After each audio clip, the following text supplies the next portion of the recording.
नमस्कार। Sanskrit Bhati online class में आपका एक बार फिर स्वागत है।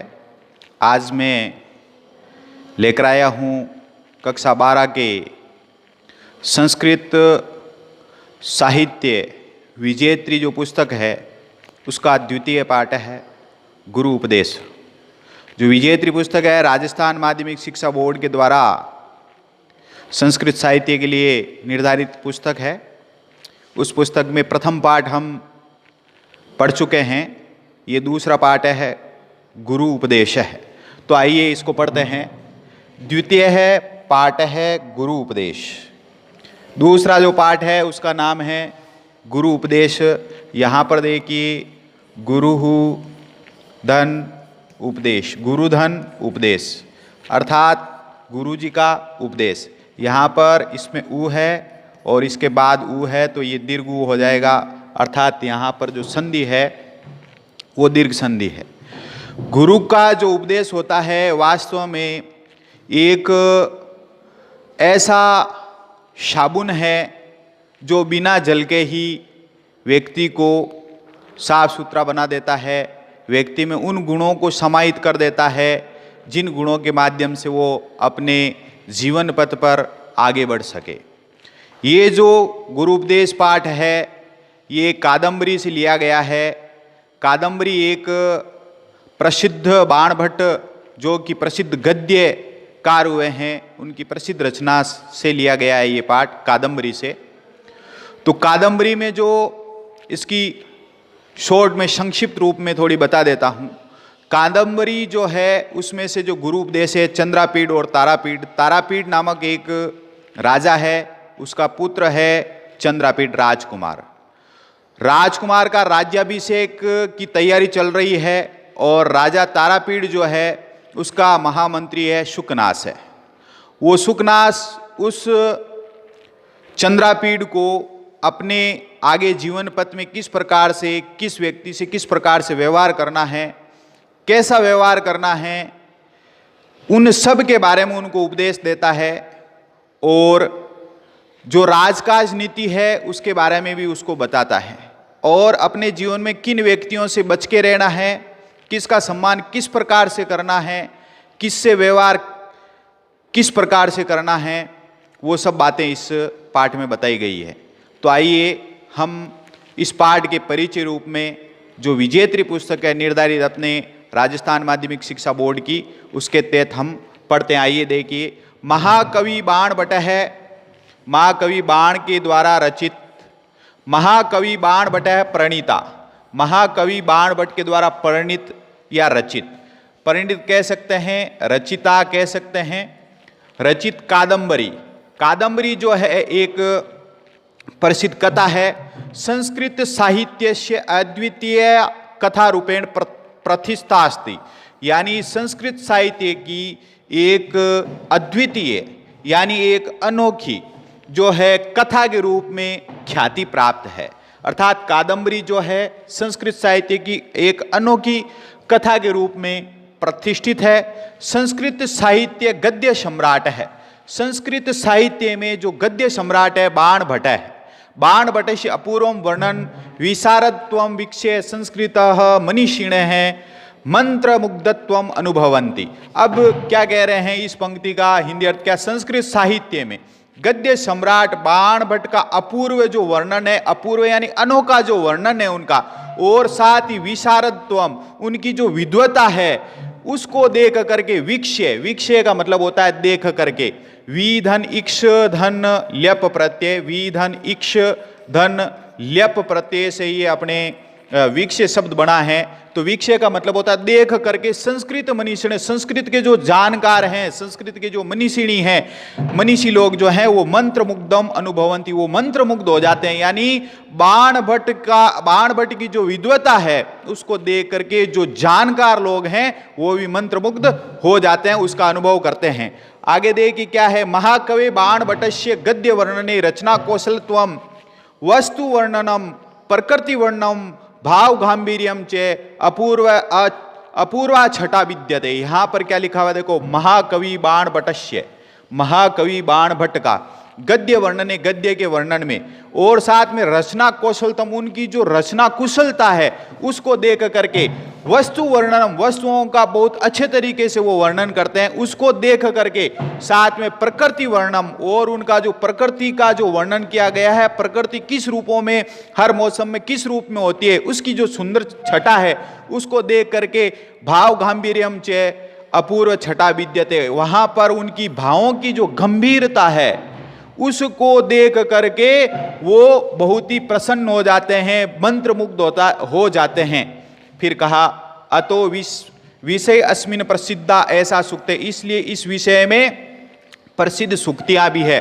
अतः इस विषय में, विषय अस्मिन प्रसिद्धा, इस विषय में प्रसिद्ध यहां पर सूक्तियां दी गई है। सूक्तियां यानी अच्छे तरीके से जो उक्ति गई, बाणोच्छिष्टम जगत सर्वम, अर्थात बाण जो ऐसे व्यक्ति हैं जिन्होंने पूरे जगत को जूठा कर दिया है। यहां पर जूठा करने से मतलब जैसे हम खाना खाते हैं वो जूठा नहीं है, यहां ऐसा मतलब है कि इनका जो शब्द पांडित्य है, इनका जो शब्द भंडार है वो अद्वितीय है, अर्थात इन्होंने सभी प्रकार के शब्दों का प्रयोग कर लिया है। इसलिए कहा जाता है कि बाणोच्छिष्टम जगत सर्वम, अर्थात बाण ने जो है पूरे संसार के शब्दों को जूठा कर दिया है। बाणे कवि नाम ई है चक्रवर्ती, और बाण जो है कवियों में चक्रवर्ती नाम से जाने जाते हैं। वाणी वाणी बाणो बभूव, और वाणी जो है, वाणी जो है वो क्या हो गई है, बाण हो गई, अर्थात वाणी और बाण इन दोनों की आपस में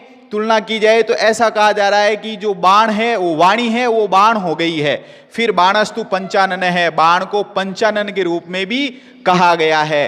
हृदय वसति पंच बाणस्तु बाणे, और हृदय में जो जिस प्रकार से पंच बाण बसते हैं वैसे ही बाण जो कवि हैं वो बच गए हैं। कहने का मतलब है उनकी विद्वता, उनका जो शब्द भंडार है, उनका जो भाव गांभीर्य है वो अपने आप में अद्वितीय है, अनोखा है। उसको देख करके जो मनीषिणी है संस्कृत के वो भी मंत्रमुग्ध हो जाते हैं। अब देखिए इनका जो जीवन परिचय उसके बारे में पढ़ते हैं।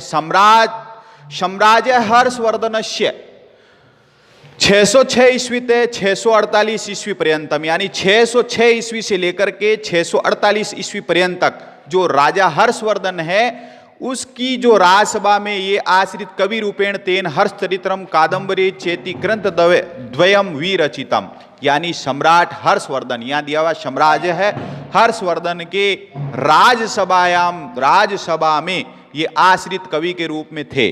यानी कहने का मतलब है राजा जो हर्षवर्धन हुए हैं ईस्वी सन 606 से लेकर के 648, उस समय ये वहां पर राज्य आश्रित कवि थे, और इन्होंने कवित रूपेण तेन हर्षचरित्रम कादंबरी चेति ग्रंथ द्वयम विरचितम, इनके द्वारा एक तो हर्षचरितम और एक है कादंबरी।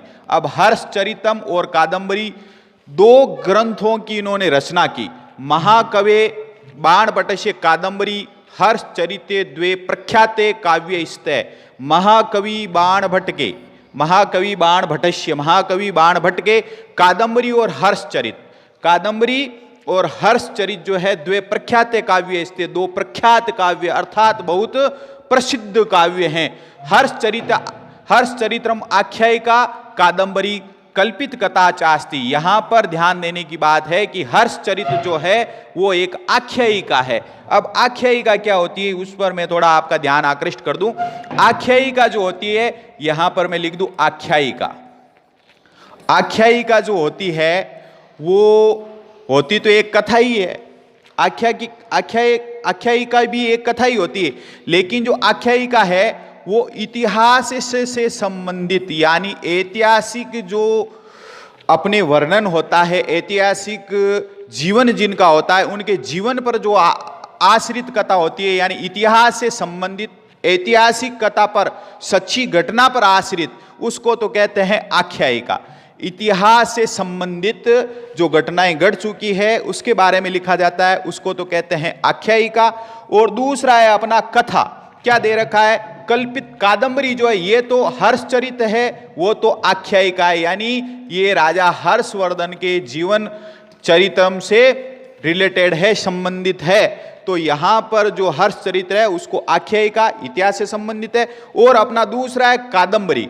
कादंबरी जो है वो है कल्पित कथा, यानी ये भी एक कथा ही है, लेकिन ये जो कथा है वो कवि कितना जानकार है, उसका कितना शब्द भंडार है, उसके बारे में और उसकी कल्पना शक्ति कितनी तेज है, उसके आधार पर, जो कल्पना के आधार पर जो लिखी जाती है वो कथा होती है, और इतिहास से संबंधित विषयों पर जो कथा लिखी जाती है उसको आख्यायिका कहते हैं। तो हर्षचरित जो है वो तो है, हर्षचरितम जो बाणभट्ट है वो तो है आख्यायिका, और अपने कादंबरी जो है वो कल्पित कथा है। इस प्रकार से अब आगे देखते हैं। कादंबरी सर्वोत्कृष्टम गद्य काव्यम अस्ति।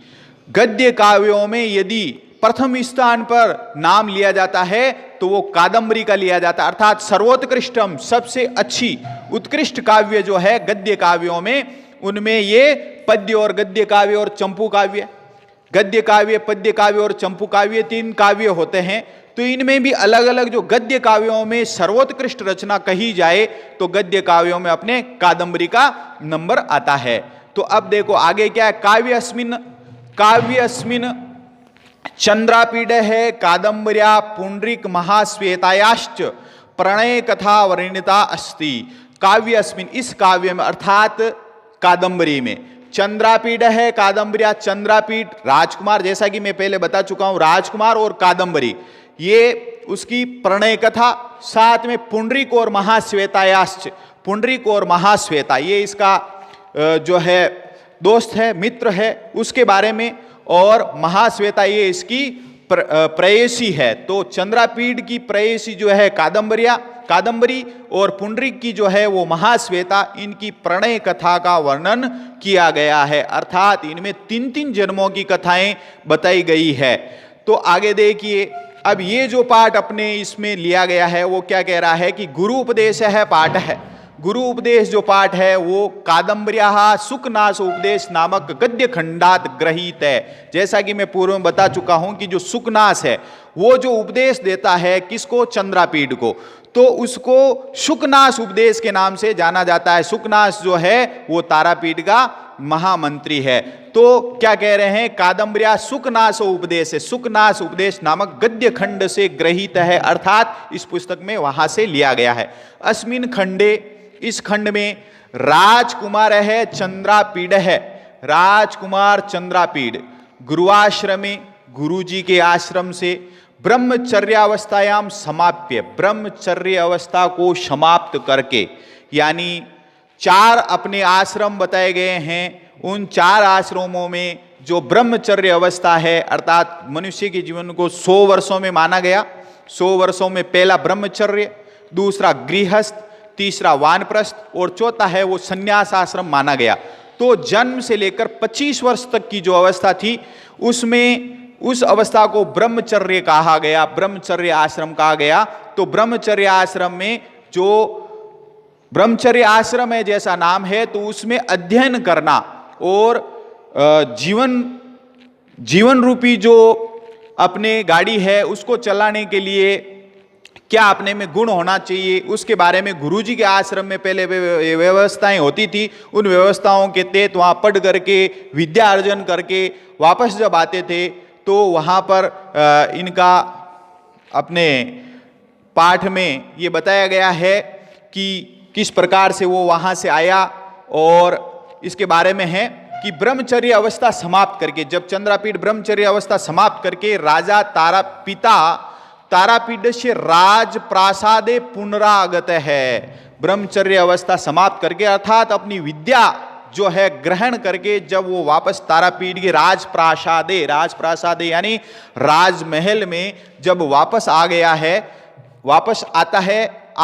राज्ञ है तारापीठ से महामंत्री शुकनास है, सत्वम शौर्यम आजर्वम भाव संपन्नम तम चंद्रापीडम अधिकतरम गुणातिशायी क्रतुम बहुविध प्रकाराई उपदिशति।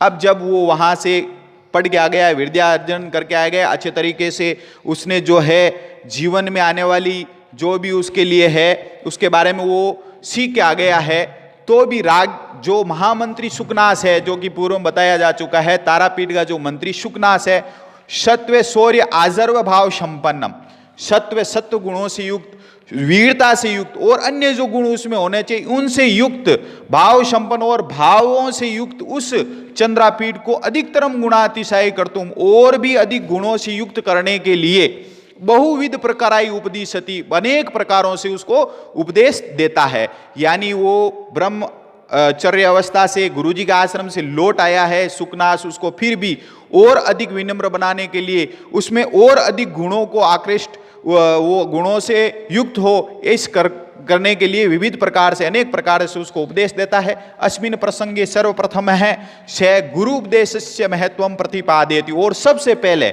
गुरु जी का जो उपदेश है, गुरु उपदेश का महत्व, गुरु जी के उपदेश का क्या महत्व होता है उसके बारे में महत्व को प्रतिपादित करते हैं। वस्तुतः क्या कहा गया, वस्तुतः है गुरु ज्ञानम अमूल्यम भवति, गुरु जी का जो ज्ञान होता है वो अमूल्य होता है, उसका कोई मोल नहीं चुका सकते, क्योंकि गुरुजी जो है अनुभव से युक्त होते हैं, उनका जीवन अनुभवों से गुजरा हुआ होता है, उनके जो छात्र होते हैं, उनके जो शिष्य होते हैं वो कम अनुभव वाले होते हैं या अनुभवहीन होते हैं। तो गुरुजी ने जो है अपने अनुभवों से सीखा है, उन्होंने जो अनुभवों के द्वारा जिन गलतियों को उन्होंने सुधारा है उसका वो अच्छे तरीके से अपने शिष्यों को एक ज्ञान देते हैं। तो इसलिए कहा गया है कि वस्तुतः गुरु ज्ञानम अमूल्यम भवति, इसलिए गुरुजी का जो ज्ञान है वो अमूल्य होता है, उसका कोई मोल नहीं है।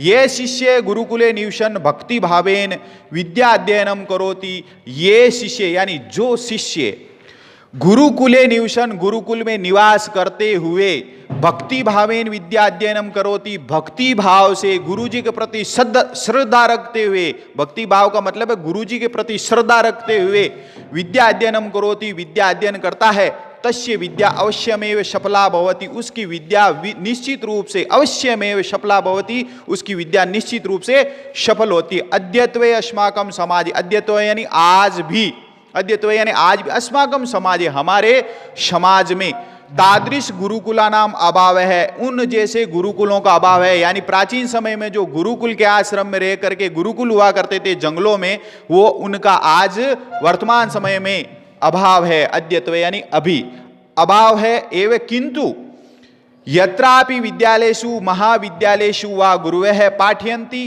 तान् प्रति छात्री श्रद्धा सेवा भावना वा अवश्यमेव कर्तव्या। लेकिन आज भी जिन विद्यालयों में, यहाँ दिया हुआ देखो, किंतु यत्रापि, जहां कहीं भी, विद्यालयेषु विद्यालयों में, महाविद्यालयेषु महाविद्यालयों में, वा गुरुवः पाठयन्ति यानी विद्यालयों और महाविद्यालयों में गुरुवः है, गुरुवः यानी जो गुरुजी है वो पाठयन्ति पढ़ाते हैं, तान प्रति छात्र, उन तान का मतलब यहाँ क्या है, तान का मतलब है गुरुजी जो पढ़ाते हैं उसके प्रति छात्री श्रद्धा भावना या अवश्य में करते कर्तव्या, छात्रों को श्रद्धा भावना रखनी चाहिए, श्रद्धा के साथ सीखना चाहिए, क्योंकि सीखने के लिए श्रद्धा होनी जरूरी है। अनेनैव विद्यार्थिनाम जीवनम, अनेनैव विद्यार्थिनाम जीवनम अध्ययनम च सफलम भवति, और इसी प्रकार से अनेन एव, संधि विच्छेद इसका अनेन एव यानी इससे ही विद्यार्थिनाम जीवनम अध्ययनम च सफलम भवति, इससे ही विद्यार्थियों का जीवन और अध्ययन सफल होता है। यानी श्रद्धा भावना के साथ हमने पढ़ लिया तो वो श्रद्धा के साथ हमने जो पढ़ा है निश्चित रूप से हम सफल होंगे और हमारा जो विद्यार्थी जीवन है वो भी सफल होगा और हम जीवन में उत्तरोत्तर वृद्धि को प्राप्त करेंगे। गुरु ज्ञान प्रकाशेन अज्ञान अंधकारे निपति तस्य शिष्य से उद्धार को भवति, गुरु जो है ज्ञान प्रकाशेन, ज्ञान के प्रकाश के द्वारा अज्ञान अंधकारे, अज्ञान रूपी अंधकार पर गिराते हैं। यानी ज्ञान का जो प्रकाश है वो अंधकार पर जो है विजय प्राप्त करा देते हैं, फैला देते हैं। शिष्य से उद्धार को बहुत, इस प्रकार से गुरु उस ज्ञान रूपी प्रकाश से उसका उद्धारक होता है। शिष्य से शारीरिकम मानसिकम आध्यात्मिकम नैतिकश्च विकासम करोति, और गुरु जो है विद्यार्थी का शारीरिक यानी शारीरिक रूप से वो मजबूत हो, किसी प्रकार का उसको कोई बीमारी नहीं हो, मानसिक रूप से यानी वो मन से दृढ़ इच्छा शक्ति वाला बने, मन से कमजोर नहीं बने, ऐसी उसमें गुण समाहित कर देते हैं। साथ में आध्यात्मिक यानी धर्म से संबंधित जो गुण होते हैं, धर्म के प्रति उसका कैसा अनुराग होना चाहिए उसके बारे में, और नैतिक, आज वर्तमान समय में सबसे अधिक जिस गुण की आवश्यकता है समाज में जो छात्र पढ़ रहे हैं वो है नैतिकता का गुण। वर्तमान में ये कम होता जा रहा है, इसका ह्रास होता जा रहा है। तो गुरुजी के जो उपदेश हैं, ये जो चीजें हैं, शिष्य का शारीरिक, मानसिक, आध्यात्मिक और साथ में नैतिक विकास जो है उसको विकास करने में महत्वपूर्ण भूमिका निभाते हैं। शर्त यह है कि जो विद्यार्थी है वर्तमान समय में वो भी गुरुकुल व्यवस्था ही है, यदि अच्छे तरीके से उसको समझा जाए, यानी हम श्रद्धा के साथ अपने गुरुओं के प्रति अच्छे भाव रखेंगे तो निश्चित रूप से अपना शारीरिक, मानसिक, आध्यात्मिक और नैतिक विकास होगा। अगली कक्षा में हम इस पाठ के अगले भाग को पढ़ेंगे। धन्यवाद।